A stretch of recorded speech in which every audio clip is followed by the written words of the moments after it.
Bonjour à tous, je suis ravi de vous retrouver pour cette 70e émission de l'orthodoxie ici et maintenant. À cette occasion, je reçois Jean-François Colosimo, historien, théologien orthodoxe, éditeur, documentariste, essayiste français et directeur général des éditions du Cerf. Il vient de publier à ces mêmes éditions une monumentale fresque historique, La religion française, un essai iconoclaste à volonté exhumant l'histoire oubliée de la religion française et qui tente d'éclairer l'hier de notre aujourd'hui qui interroge notre demain, où il est question de l'exception de laïcité à la française qui n'a point commencé, écrit-il, avec la mythique loi de 1905, pas plus que la France en 1789. Nous retrouverons notre journal de l'orthodoxie avec les dernières nouvelles saillantes du monde orthodoxe, puis notre rubrique Son et images avec un reportage d'Alexei Vosniuk pour KTO sur la récente visite de sa sainteté le patriarche œcuménique Bartholomée Ier en Belgique, aux Pays-Bas et au Luxembourg, à l'occasion du jubilé d'or de l'archevêché orthodoxe de Belgique, dirigé par le métropolite Athénagoras Pechstadt. Bonne émission à tous.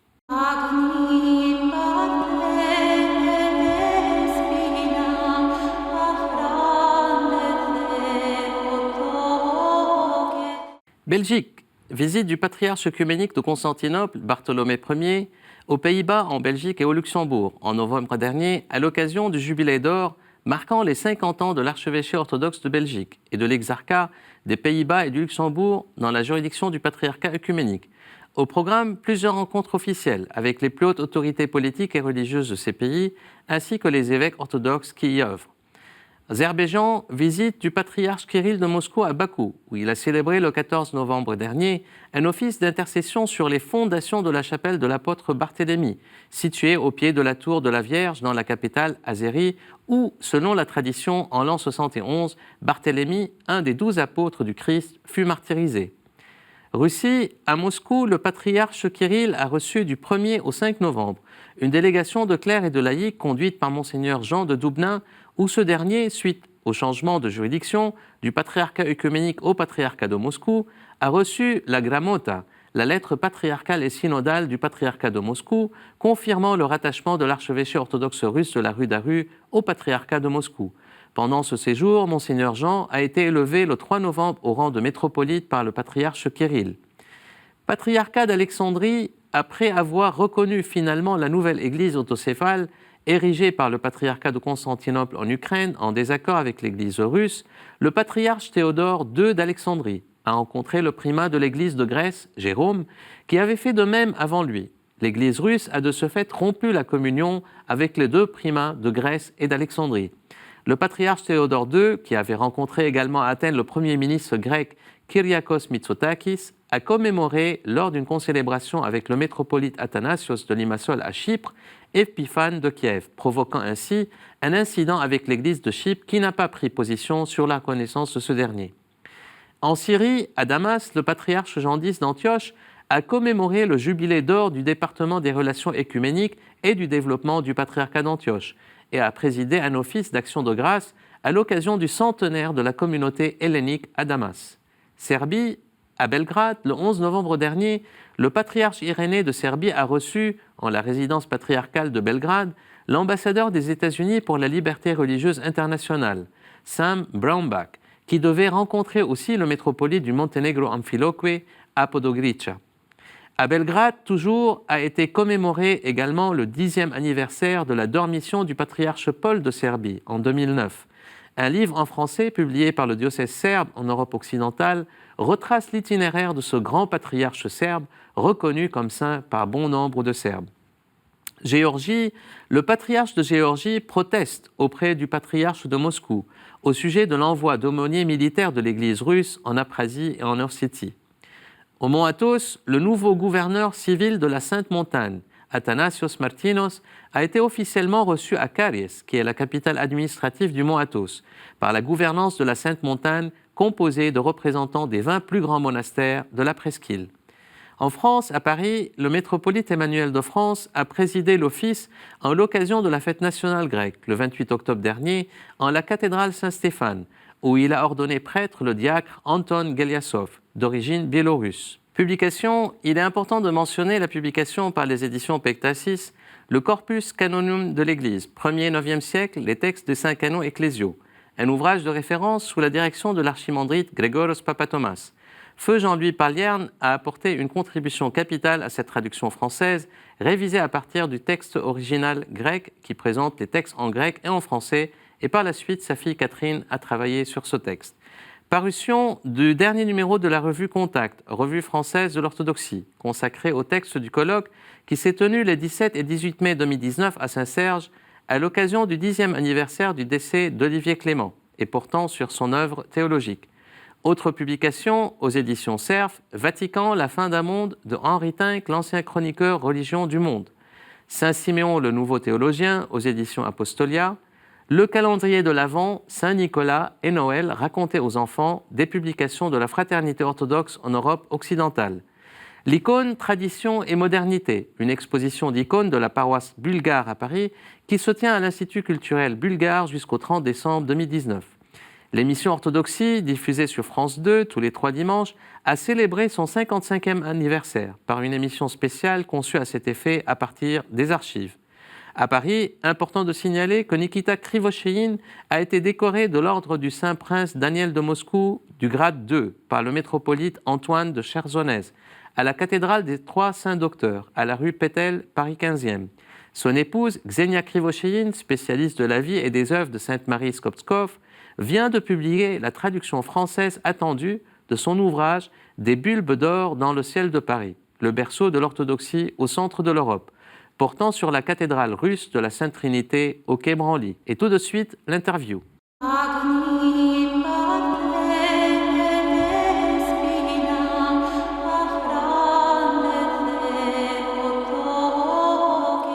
Car ils savent que le religieux est l'inconscient du politique et que le politique meurt en l'absence de représentation transcendante. Cette leçon paradigmatique traverse la monumentale et impressionnante fresque historique que nous propose Jean-François Colosimo dans son ouvrage passionnant et passionné « La religion française » qu'il vient de publier aux éditions du Cerf. De Philippe le Bel à De Gaulle, en passant par Louis XIV, Robespierre et Napoléon Ier, des légistes médiévaux aux constitutionnalistes contemporains, en passant par les politiques renaissants, de la destruction des Templiers à l'expulsion des congrégations, en passant par les dragonnades, et de la confrérie du Saint-Sacrement au Grand Orient, en passant par Port-Royal. Jean-François Colosimo excave cette histoire oubliée de la religion française. Jean-François Colosimo nous propose une réflexion à contre-courant de la bien-pensante traditionnelle dans ce domaine. Surprenante, décapante, éclairante, sa réflexion, qui peut paraître déroutante par moments, interpelle profondément notre intelligence collective et nous pousse à réfléchir, comme disent les anglo-saxons, « out of the box ». Nous l'interrogerons aussi sur l'expérience orthodoxe de la séparation, emblématique dans le paradigme de la symphonie byzantine des pouvoirs de Justinien. Jean-François Colosimo est historien, théologien orthodoxe, éditeur, documentariste et essayiste français. Il est directeur général des éditions du Cerf, après avoir été président du Centre national du livre de 2010 à 2013. Il a été également président de l'Institut de théologie orthodoxe Saint-Serge à Paris et y a enseigné. Il est l'auteur de plusieurs ouvrages, dont le dernier en date, Aveuglement, religion, guerre et civilisation. Jean-François Colosimo, bonjour. Bonjour. Alors, je vais commencer par le titre. Le titre qui déjà, en fait, résume tout le livre, quelque part. Pour parler de la laïcité, on l'appelle la religion française. Oui, alors c'est pas tout à fait ça. Oui et non, c'est-à-dire c'est un titre évidemment provocateur. Pourquoi ? Parce que, évidemment, ce titre, on n'entend pas qu'il y aurait une religion française, unilatérale, univoque. Par exemple, instinctivement, historiquement, on penserait au catholicisme. Ou alors, évidemment, ou alors que la laïcité serait une religion, ce qu'elle n'est pas. La religion française, c'est plutôt le terme de religio qui vient du latin. La religio, c'est la manière dont un groupe, tout groupe humain, toute aventure collective s'organise par rapport à des invisibles, des représentations transcendantes qui vont permettre à la fois l'unification, la mobilisation et la transmission de ce corps. C'est plutôt ça l'idée. Et donc, c'est ce qui unit, ce qui relie horizontalement par rapport, encore une fois, à des grands principes verticaux qui ne sont pas nécessairement, je dirais, explicites. Ça peut être une fois Dieu, ça peut être une fois l'État avec un grand E, la République avec un grand R, l'Empire avec le progrès, la nation, etc. Donc, par rapport à ça, ce que je dis moi simplement, c'est que le terme de religion française, c'est ça. La France a fait historiquement, depuis sa fondation, c'est-à-dire depuis les Capétiens, depuis que la France s'est dessinée, s'est déployée, autour d'un État. C'est pratiquement un millénaire. Un millénaire, parce que 1987, c'est même un tout petit peu plus maintenant. On va laisser Vercingétorix et Clovis de côté. Ce sont plutôt des figures emblématiques qu'autre chose. Mais là, on a une expérience politique. Et bien, cette expérience politique, c'est la distinction, une distinction exceptionnelle, très rare, rarissime, peut-être unique, certainement solitaire, entre le spirituel et le temporel. Et ça commence donc en l'an 1000, et ça arrive aujourd'hui, vous l'avez très bien dit, la laïcité n'est pas née dans ce sens-là, parce que la laïcité, c'est un peu le dernier état de cette religion française. La laïcité n'est pas née en 1905, pas plus que la France n'est née en 1789. Absolument. En fait, il y a une dimension qui est excessivement intéressante dans ce livre par rapport en fait, à la question de la laïcité, c'est cette fresque historique qui est difficile en fait, à intégrer au début. Je pense, en fait, moi je recommanderais aux téléspectateurs de le lire 1-2 fois le livre, parce que c'est un livre qui est fort, violent, passionné, passionnant, mais l'intérêt de comprendre la laïcité, c'est de la contextualiser par rapport à cette dimension historique, cette profondeur. Qu'est-ce qui fait que cette construction est importante, je dirais, pour faire cette démonstration que vous êtes en train de faire? Alors, il faut faire ce retour sur l'histoire. Moi, je crois au temps long pour comprendre les problèmes contemporains qui nous éclatent en quelque sorte à la figure, n'est-ce pas? Si on ne fait pas cette généalogie, alors on est dans l'instantanéité, on fabrique de l'idéologie. Et on ne comprend pas le rapport politique-religion. Oui, ou civilisation-religion, et puis culte-culture. Bien sûr. À la base d'une culture, il y a toujours un culte.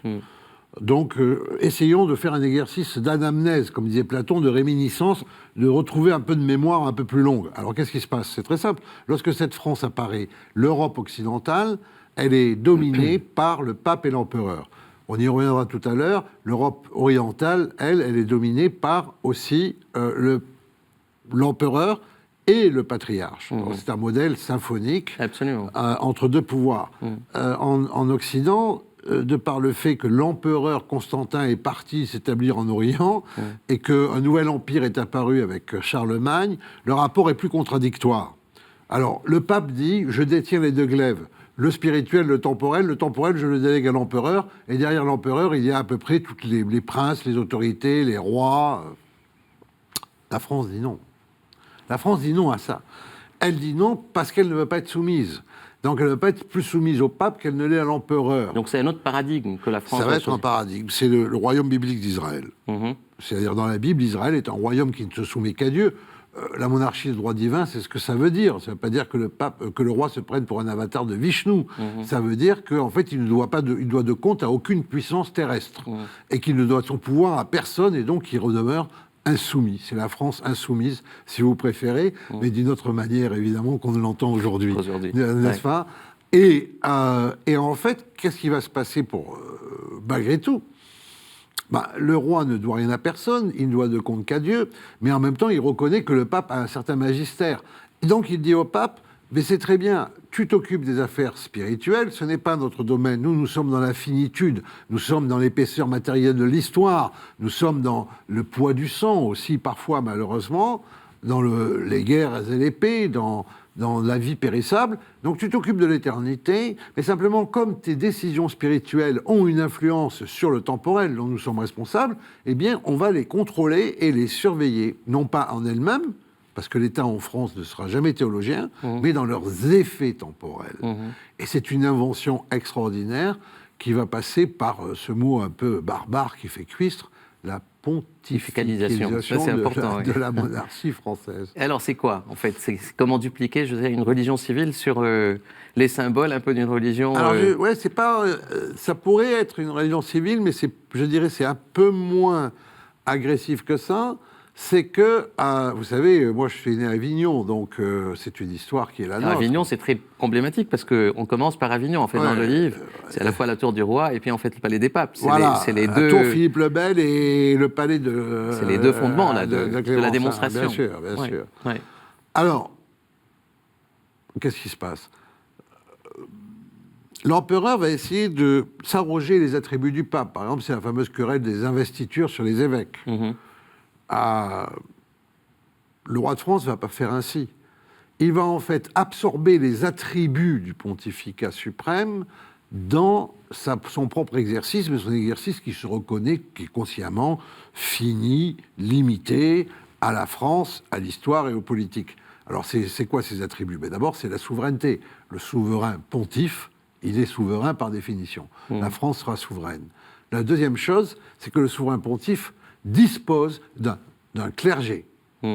Un clergé sacré, ordonné, qui est fait pour servir, qui a une vocation, dont c'est la vie, qui ne peut pas se démettre de sa vocation, qui n'est pas soumis à la subjectivité, mais à l'objectivité de la mission.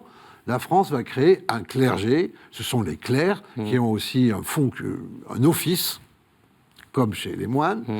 Ce sont les clercs qui vont être les magistrats, qui vont être les ministres. Il va y avoir des ministres du gouvernement comme des ministres du culte. La création d'une classe de fonctionnaires qui travaillent pour l'État comme le clergé travaille pour l'Église. Et puis le pape, il dispose d'un droit canon, qui est un droit particulier, puis ce droit canon, qui est le droit ecclésiastique, il est fait en vue du salut de tous et de la communion collective. Eh bien, la France a inventé une chose, vous le savez bien, vous-même qui êtes très, je dirais, savant en choses juridiques, une chose qui a beaucoup énervé le monde anglo-saxon, c'est le droit administratif, qui est un droit particulier. Pourquoi? Parce que, le dira plus tard Richelieu, qui est à la fois un homme d'église et un homme d'État, lorsque l'État juge de lui-même, il ne produit pas une opération de justice. Il continue à faire de la politique. En France, le politique précède le juridique. C'est pas la même chose dans d'autres sociétés. D'ailleurs, dans les pays anglo-saxons, le droit administratif est quasiment inexistant. Donc c'est une autre conception, je dirais, du service de l'État. Bien sûr. Absolument. Une autre conception de l'État aussi, sa centralité. Tout à fait. Et puis, pour finir, le souverain pontife, il est universel. Et la France, elle va penser qu'elle a une mission aussi universelle. De la même manière que le souverain pontife se sent la charge de la paix dans le monde, la France va avoir une diplomatie arbitrale, c'est-à-dire une diplomatie de la médiation pour gagner et accroître son influence. Donc à partir de ce moment-là, si vous voulez, la France, elle se catholicise non seulement au sens de la foi, mais au sens aussi où il y a ce dédoublement dans la politique de ces grandes aspirations. De l'organisation politique, dans le vrai sens du terme. Grande aspiration catholique et romaine.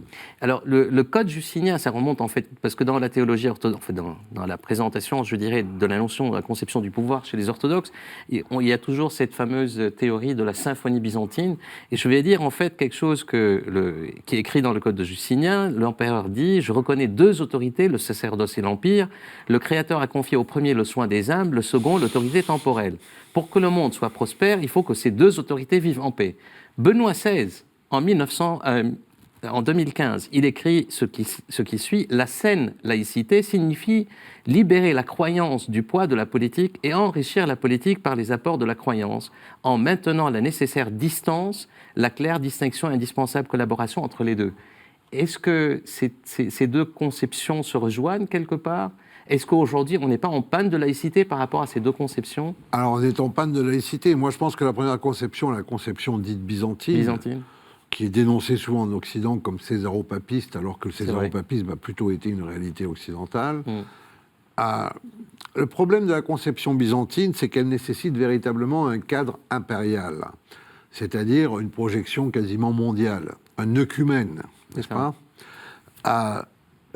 Cet empire n'existe plus. Qui plus est, c'est un système qui était régulièrement dénoncé par l'Église elle-même, en tout cas par ce qui fait l'essence de l'Église orthodoxe, les moines, qui de manière prophétique dénonçaient aussi la tentation qu'il y a pour le pouvoir spirituel de se soumettre au pouvoir temporel en espérant de beaucoup d'avantages, ou pour le pouvoir temporel, c'était un peu quand même déjà le cas de Justinien qui se prenait pour un grand théologien. Il est mort assez tôt pour n'avoir pas le temps de proclamer quelques hérésies fameuses, dont l'aftartodocétisme. Donc la tentation pour le temporel aussi de se diviniser en quelque sorte. On est très loin de ce modèle français de la séparation. Moi je pense que lorsque le pape Benoît XVI parle de cette laïcité comme il l'entend aujourd'hui, il intègre l'expérience moderne de la laïcité, il voit effectivement que la laïcité peut être un rapport gagnant-gagnant entre l'État et l'Église. On va dire l'Église, évidemment, toute cette affaire, elle ne se joue pas nulle part, elle se joue en France. L'État dont on parle, c'est l'État français. L'Église dont on parle, c'est l'Église catholique. Donc, et oui, ça peut être gagnant-gagnant. L'État peut y gagner le fait de ne pas être dans l'abus de la croyance, de ne pas instrumentaliser les convictions, de les laisser. Et l'Église ou les églises peuvent tout à fait y gagner une liberté et aussi, je dirais, un peu parfois une cure d'amaigrissement qui leur donne un coup de fouet dans la créativité théologique, parce qu'effectivement, quand on cesse d'être une église d'État, bien on a intérêt quand même à fourbir ses arguments pour garder ses fidèles, n'est-ce pas? Ce qui est aujourd'hui le grand défi, pas seulement de l'Église catholique, mais de toutes les églises, quelque part. De se redéfinir un peu dans cette approche de démocratie, moi j'appellerais, parce qu'il y a une vraie crise de la démocratie représentative, aujourd'hui on le vit très bien, et est-ce que ce que vous présentez là est une approche de démocratie participative, où il y a des acteurs à l'intérieur de la société, et moi j'appellerais la laïcité de bonne intelligence, quelque part, d'intelligence, où il faut en fait que les acteurs s'acceptent mutuellement. Oui, mais il y a quand même une condition que semble poser cette histoire millénaire, c'est que l'État, malgré tout... Alors l'État, il apparaît pendant la guerre de religion. Pourquoi? Parce que lorsqu'on a deux religions qui s'affrontent, qui se livrent à des batailles sanglantes, il faut trouver un principe qui puisse les chapeauter, les dépasser. Il faut trouver un principe qui transcende. Donc on dit que l'État va être neutre parce qu'il transcende effectivement quoi? Les croyances. Qu'est-ce qu'elles ont de particulier, les croyances? Les religions, c'est qu'elles ont une tendance ou une tentation d'être exclusives des autres vérités, parce qu'elles proposent quand même une vérité souvent absolue. Et deuxièmement, elles ont une tentation aussi de domination, d'emprise sur leurs fidèles, qu'elles peuvent constituer en communautés séparées du reste de la nation. Donc il faut qu'il y ait quand même une neutralisation de la tentation politique des religions qui existent. Il faut que ce soit neutralisé, que les religions soient dépolitisées, démilitarisées, démilitantisées, pour libérer l'espace public et les faire vivre ensemble. Mais il y a ça aussi, il faut que l'État lui-même ne se prenne pas pour une église, ce qu'il a pu faire par exemple sous la Troisième République, le catéchisme républicain, les hussards noirs de la République, les instituteurs missionnaires, évangélisateurs du catéchisme républicain dans les campagnes, et puis le Panthéon, temple républicain, etc. Oui. En tout cas, c'est un livre qui est passionnant, et ce qui est passionnant, c'est que cette nouvelle perspective de contextualiser la laïcité en France, qui n'est pas qu'une question, je dirais, en fait, juridique, c'est une question aussi de civilisation, c'est une question de compréhension, en fait, de ce qu'est la France, quelque part. Bien cette sûr. construction nationale qui est très... Et donc, ce qui est intéressant dans ce livre, c'est que c'est un livre d'histoire, parce qu'en fait, ça traverse 1000 ans pratiquement, mais aussi c'est un vrai livre sur une vraie réflexion sur les problématiques d'aujourd'hui, avec aussi les problèmes d'intégration de l'islam, parce que le paysage politico-religieux a changé aussi en France. Et donc, c'est un livre que je vous recommande de lire passionnément et de vraiment d'y réfléchir. Et merci beaucoup, Jean-François, pour cette réflexion. Merci beaucoup, Carole. Juste un mot, les orthodoxes eux-mêmes, qui parfois ne comprennent pas la laïcité, ceux qui sont venus en France, chassés par des régimes qui souvent étaient des régimes d'oppression religieuse ou d'athéisme, etc., eux devraient quand même reconnaître le grand prix qu'ils peuvent mettre dans la laïcité, qui leur permet d'exercer leur culte librement. Absolument, absolument. Merci beaucoup. Et maintenant, on se quitte avec un reportage réalisé par Alexei Vosniuk pour KTO sur la visite du patriarche œcuménique Bartholomé Ier en Belgique, aux Pays-Bas et au Luxembourg, à l'occasion du jubilé d'or de l'archevêché de Belgique dirigé par le métropolite Athénagoras Peckstadt. À bientôt, à la prochaine émission.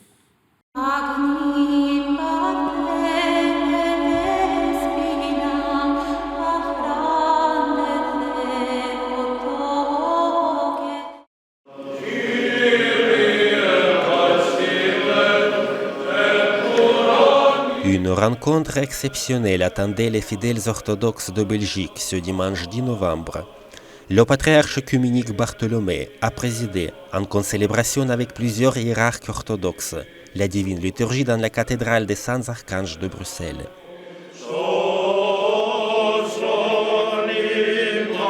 C'était la plus grande joie de l'avoir parmi nous, de l'avoir comme célébrant de la liturgie, avec tous nos prêtres, avec le peuple de Dieu.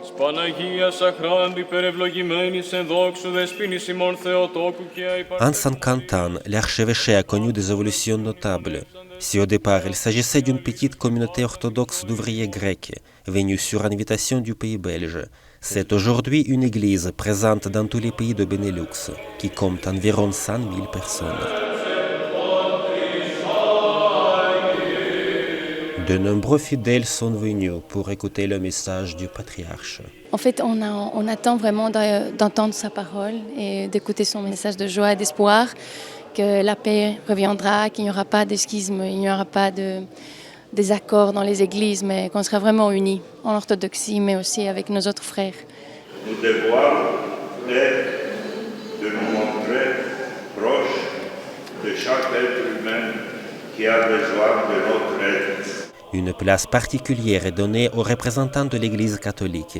Celle-ci a beaucoup aidé au développement de l'Église orthodoxe locale. Ils ont été accueillis en Belgique, non pas comme des concurrents, non pas comme des rivaux, mais comme des frères. Regardez par exemple cette église, c'est une ancienne église catholique qui leur a été donnée. Il y en a tout plein en Belgique comme ça. Dans les circonstances qui sont les nôtres ici en Occident, eh bien l'orthodoxie peut nous donner des mots nouveaux, autant que nous, mais certainement plus que nous. L'orthodoxie insiste sur la déification de l'homme, sur notre transfiguration en Christ.